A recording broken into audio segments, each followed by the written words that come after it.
வணக்கம் நண்பர்களே. சில நாட்களாக கொஞ்சம் பர்சனல் வேலை இருந்துச்சு. அதனால சட்டுன்னு வீடியோக்கள் பதிவு பண்ண முடியாம போயிடுச்சு. மீண்டும் தொடர்கிறேன். இந்த வீடியோல நெறைய விஷயங்கள்லாம் சேகரிச்சு தான் வச்சிருக்கேன் அப்பப்ப. பலவிதமான டைட்டில்லாம் இருக்கு. இருந்தாலும் சமீபத்துல நமது இந்தியாவின் தெற்கே இருக்கக்கூடிய அண்டை நாடான ஸ்ரீலங்காவுல சில நிகழ்வுகள் நடந்துகிட்டு இருக்கு. அந்த நிகழ்வுகள் இந்தியாவில் குறிப்பா தமிழ்நாட்டுல சில தாக்கங்களை உருவாக்கக்கூடும் அப்படிங்கிறது என்னுடைய புரிதல். அது என்னென்ன நிகழ்வுகள் அப்படிங்கிறத ஒரு 2, 3 வீடியோக்களாக உங்க கூட நான் ஷேர் பண்றேன். இந்த முதல் வீடியோல எதை பத்தி பார்க்க போறோம் அப்படின்னா, பிப்ரவரி 25, 2026 அன்று ஒரு மிகப்பெரிய ஆளுமை மிக்க ஒரு நபர ஸ்ரீலங்கா போலீஸ் அவரை கைது செய்து ஜெயில் அடைச்சிருக்காங்க. அவர் பேரு சுரேஷ் சல்லி அப்படிங்கிறது. இவர் ஸ்ரீலங்காவினுடைய உளவுத்துறையினுடைய தலைமை அதிகாரியாக இருந்தார். இவரை தான் இப்ப அரெஸ்ட் பண்ணி வச்சிருக்காங்க. என்ன காரணம் அப்படின்னா, இவரை எதோட கனெக்ட் பண்றாங்க அப்படின்னு பாத்தீங்கன்னா, ஈஸ்டர் 2000 அதாவது கிறிஸ்துவர்களுடைய ஒரு ஃபங்க்ஷன் அது. அந்த ஒரு நிகழ்வு. அது 2019ல நடந்தபோது, அந்த ஈஸ்டர் விழாவின் போது பல தேவாலயங்கள்ல தொடர்ச்சியாக தற்கொலை படையினால செய்யப்பட்டு கிட்டத்தட்ட 280 பேர் இறந்து போயிருக்காங்க. அதுக்கும் கிட்டத்தட்ட ஒரு 600, 700 பேர் படுகாயம் அடைந்துள்ளார்கள். அதை தவிர பல பொருள் சேதங்கள்லாம் இருக்கு. இந்த நிகழ்வு 2019ல ஈஸ்டர் திருவிழாவின் போது மிகப்பெரிய ஒரு அதிர்வு அலைய ஸ்ரீலங்கால ஏற்படுத்துச்சு. இதன் பின்புலத்துல இந்த சுரேஷ் சல்லி தான் இருக்காரு அப்படிங்கிறத கோர்ட் மூலமா பலவிதமான தகவல்கள் மூலமாகவும் ஆதாரங்களின் அடிப்படையிலையும் அது நிரூபிக்கப்பட்டுள்ளது. கிட்டத்தட்ட 6 இடங்கள்ல இருந்த தேவாலயங்கள்ல இந்த மாதிரி வெடிப்பு நடத்தப்பட்டுள்ளது. சேதங்கள், உயிர் சேதங்களும் பொருள் சேதங்களும் ஆயிற்று. அந்த 6 இடத்திலையுமே ஒரே சமயத்துல, அதாவது இப்ப ஒரு உதாரணத்துக்கு மதியம் 1 மணி அப்படின்னா, அந்த மதியம் 1 மணி ஒரு 5 நிமிடத்துக்குள்ள வரிசை 6 இடத்துலயும் நடந்தது. இதன் பின்புலத்துல இஸ்லாமிய பயங்கரவாதிகளுடைய பங்கு இருக்குங்கிறது தெளிவா தெரிஞ்சது. அந்த இஸ்லாமியர்களுமே அவர்களுக்கு இந்தியாவில் இருக்கக்கூடிய கேரள மாநிலம் மற்றும் தமிழ்நாடு போன்ற இடங்கள்ல இருந்து சில கனெக்ஷன்லாம் இருந்துச்சுன்னு ப்ரூவ் ஆயிருக்கு. அதுவும் அதற்கான ஆதாரங்கள் எல்லாமே ப்ரூவ் ஆகி இருக்கு. ஆனா என்ன சொல்றாங்க, இதன் பின்புலத்துல என்ன மாதிரி தகவல்கள்லாம் மேலும் மேலும் வந்திருக்கு அப்படின்னாக்க, மிக கொடூரமான ஒரு அராஜக செயலில் ஈடுபட்ட கோத்தபய ராஜபக்ஷே மற்றும் அவர் குடும்பத்தார் எல்லாரும் தமிழர்களுக்கு எதிராக மிக கொடூரமான ஒரு செயலை நடத்திய கோத்தபய ராஜபக்ஷே, அவருடைய குடும்பத்தார் பசில் ராஜபக்ஷே, நமல் ராஜபக்ஷே நிறைய இருக்காங்க. அவங்க எல்லாரும் இதுல பின்புலத்துல ஒரு மிகப்பெரிய சதித்திட்டத்துல ஈடுபட்டு இருக்காங்க அப்படிங்கறதா. எப்படி ஈடுபட்டிருக்காங்க அப்படின்னு பாத்தீங்கன்னா, இந்த கோத்தபய ராஜபக்ஷே தேர்தல்ல நின்று போட்டியிட்டு ஸ்ரீலங்காவினுடைய ஜனாதிபதியாக ஆவதற்காக முயற்சிகள்ல ஈடுபட்டிருந்தார். ஆனா அவருக்கு ஆதரவு மிகவும் குறைவு, அவர் தோத்து போய் விடுவார் அப்படின்ற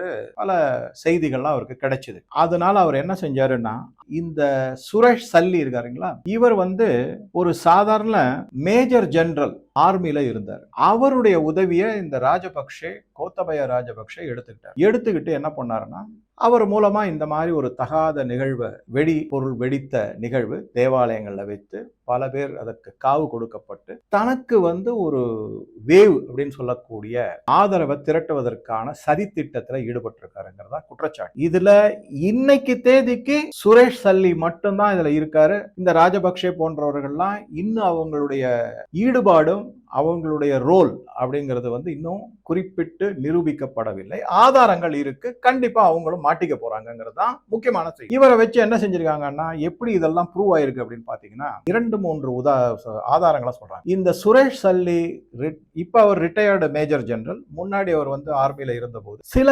குழுக்கள், பயங்கரவாத குழுக்கள், அது ஸ்ரீலங்காவிலே இருக்கிற சில குழுக்கள், அவர்களுக்கு உதவி செய்த சில குழுக்கள், நபர்கள் இந்தியாவின் தமிழ்நாடு மற்றும் கேரளாவிலிருந்து செய்தவர்கள் எல்லாரையும் ஒரு 2 வாரத்திற்கு முன்பு அந்த நிகழ்வு, அதாவது இந்த வெடி நிகழ்வு நடப்பதற்கு, துர்நிகழ்ச்சி நடப்பதற்கு, துக்க நிகழ்வு நடப்பதற்கு முன்னால 2 வாரத்துக்கு முன்னாடி இவர் அவங்களெல்லாம் கூட்டி வச்சு மீட்டிங்லாம் போட்டிருக்காரு. அதற்கான சில ரெக்கார்டிங்ஸ் எல்லாமே வந்திருந்து. அது ஒரு முக்கியமான தகவல். அதுக்கப்புறம் என்னன்னா, இந்த நிகழ்வு நடந்த உடனே 2 நாட்கள்ல இல்ல 3 நாட்கள்ல ராஜபக்சே தன்னுடைய தேர்தல் நாமினேஷன் சொல்லக்கூடிய பதிவு செஞ்சிருக்காரு. போய் ரெஜிஸ்டர் பண்ணிருக்காரு. நானும் இதுக்கு நிக்கிறேன் அப்படின்னு சொல்லிட்டு. அதோட இல்லாம என்ன ஆயிடுச்சுன்னா, உடனே பரப்புரை எப்படி வழக்கம் போல ரொம்ப வருத்தமா இருக்கு.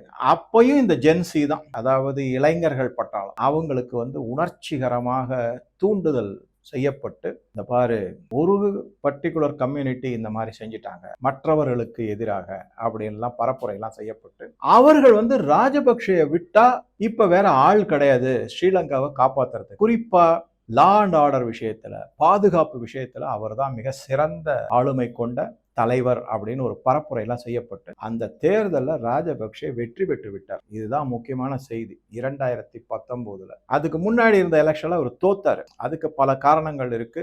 நம்ம எல்லாருக்குமே அந்த காரணங்கள் எல்லாமே தெரியும். ஆனா அந்த மாதிரி அவர் ஜெயித்து வந்ததுக்கு அப்புறமும் கூட அவரால் நிலையான ஆட்சியில இருக்க முடியும். அதுக்கு பல வேற காரணங்கள்லாம் இருக்கு. இப்ப என்ன முக்கியமான அப்படின்னா, அவர் தேர்தலில் ஜெயித்து ஸ்ரீலங்காவினுடைய அதிபரா பதவியேற்றாரு. அதுக்கப்புறம் பலவிதமான ஊழல் குற்றச்சாட்டுகள் இருந்து அவருக்கு மால்டீவ்ஸ்ல இருக்கிற மொய்சு அவருடைய கட்சியில இருந்தவங்களாம் பலவிதமான உதவிகள்லாம் செஞ்சாங்க. இதன் மூலமாக நாட்டுக்குள்ள பல குழப்பங்கள்லாம் விளைவிக்கப்பட்டன. ஊழல் உச்சத்துல போன போது மீண்டும் ஜென்சி கையில எடுத்து அவருடைய பிரசிடென்ட் மாளிகை அதை எல்லாமே சூறையாடினாங்க. ராஜபக்சே நாட்டை விட்டு ஓடினார். முதல்ல சிங்கப்பூர் போனாரு, நாங்க மலேசியா போனாரு, எங்கெங்கயோ போய் சுத்தி அடிச்சு ஒரு மாதிரி இதுவானாரு. அதுக்கப்புறம் மற்றவர்கள் வந்தாங்க. ரணில் விக்ரமசிங்கே அவர் ஆட்சிக்கு வந்தாரு. இது மாதிரிலாம் நடந்துகிட்டு இருந்தது. அதுக்கப்புறம் 2024 மீண்டும் தேர்தல் நடந்தது. அதுல இடதுசாரி கொள்கையை சார்ந்த அனுராக் குமார திசைநாயகே இவர் வெற்றி பெற்று இப்ப ஜனாதிபதியா இருக்காரு. அவர் முதல்ல இடதுசாரி கொள்கைகள்லாம் வச்சுதான் கொண்டு எல்லாம் செய்யணும்லாம் பார்த்தாரு. பலவிதமான, அதாவது நலத்திட்டங்கள்லாம் தேர்தல் அறிக்கையிலே அறிவித்திருந்தாரு. ஆனா ஸ்ரீலங்காவினுடைய பொருளாதாரம் அதுக்கு எதுக்கும் இடம் கொடுக்கல. ரொம்ப தடமாடிக்கிட்டு இருக்காரு. ஆனா மக்கள் அதை உணர்ந்து என்ன பண்ணிட்டாங்கன்னா, சரி நீங்க ஒரு நிலைமைக்கு வாங்க, அதுக்கப்புறம் பார்க்கலாம் அப்படின்னு. ஸ்ரீலங்காவுக்கு இந்தியா தான் உதவி செஞ்சது. அவர் புத்த மதத்தை சார்ந்தவர். ராஜபக்சே பத்தி ஒரு சின்ன குறிப்பு என்னன்னா, அவர் புத்த மதம்னு சொல்லிக்காரு. ஆனா அவர் புத்த மதத்தை சார்ந்தவர் அல்ல. அவர் ஒரு கிரிப்டோ கிறிஸ்துவ மதம் சார்ந்தவர். அதற்கான தகவல்கள் எல்லாம் இன்னொரு வீடியோல இன்னும் நிறைய தகவல்களா இருக்கு, அதுல பார்க்கலாம். அனுராக் குமார திசைநாயகே பிரசிடென்டா இருக்காரு. இதுக்கு நடுவுல கேஸ் எல்லாம் அவர் மேல போடப்பட்டது. ராஜபக்சே மற்றும் அவர்கள் குடும்பத்தினர் மேல பலவிதமான கேஸ்கள்லாம் போடப்பட்டது. அந்த கேஸ் படி போட்டதுல என்ன சொன்னாங்க அப்படின்னா, ஃபர்ஸ்ட் மைத்ரிபால சிறிசேனா இவர் 10 கோடி ரூபாய் பொறுமானம் உள்ள அவருக்கு அபராதம் விதிக்கப்பட்டு, அந்த அபராத தொகை இந்த நிகழ்வினால பாதிக்கப்பட்ட குடும்பங்களுக்கு கொடுக்க வேண்டும் அப்படிங்கிற ஒரு தீர்ப்பு ஸ்ரீலங்காவினுடைய சுப்ரீம் கோர்ட் மூலமாக தெரிவிக்கப்பட்டது. அடுத்ததா என்ன அப்படின்னா, டிஃபென்ஸ் செக்ரட்டரி அவர் கீழே இருக்கக்கூடிய சில அதிகாரிகள் அவங்களுக்கு கிட்டத்தட்ட 21 ஸ்ரீலங்கன் கோடி ரூபாய் அபராதம் விதிக்கப்பட்டு அந்த பணத்தையும் இந்த ஸ்ரீலங்கால பாதிக்கப்பட்ட மக்களுக்கு கொடுக்க வேண்டும் அப்படிங்கிற தீர்ப்பெல்லாம் வந்திருக்கு. இப்ப இதெல்லாம் படிச்சு பார்த்துக்கிட்டே வந்தபோது கொஞ்சம் கொஞ்சமா இதுல இந்தியாவினுடைய தொடர்பு, குறிப்பா தமிழ்நாட்டினுடைய தொடர்பு மீண்டும் கையில் எடுக்கப்படுகிறது அப்படிங்கிறதா நான் படித்த செய்தி. அதற்கான பல தகவல்களை சேகரித்து வச்சிருக்கேன். அதை அடுத்த வீடியோல பார்க்கலாம். இப்ப முக்கியமானது என்னன்னா, ஒரு பிக் ஃபிஷ் அப்படின்னு சொல்லுவாங்கல்ல, அது வலையில மாட்டிருக்கு. அவரை அரெஸ்ட் பண்ணி, அதாவது இந்த சுரேஷ் சல்லி அப்படிங்கிறவரை அரெஸ்ட் பண்ணி கொண்டு போய் ஜெயில வச்சிருக்காங்கிறதா மிக மிக முக்கியமான செய்தி. இதை தொடர்ந்து இதனுடைய அடிப்படையிலும் இதனுடைய ஆதாரத்தின் அடிப்படையிலும் பலவிதமான செய்திகள், குறிப்பா தமிழ்நாட்டுக்கு மிகப்பெரிய பாதிப்பு விளைவிக்கக்கூடிய செய்திகள் படித்தேன். அதை உங்க கூட அடுத்த வீடியோல கொஞ்சம் ஒன்னொன்னா ஷேர் பண்றேன். ஸோ இந்த வீடியோ பத்தி உங்க கருத்துக்களை பதிவிடவும் நன்றி, வணக்கம்.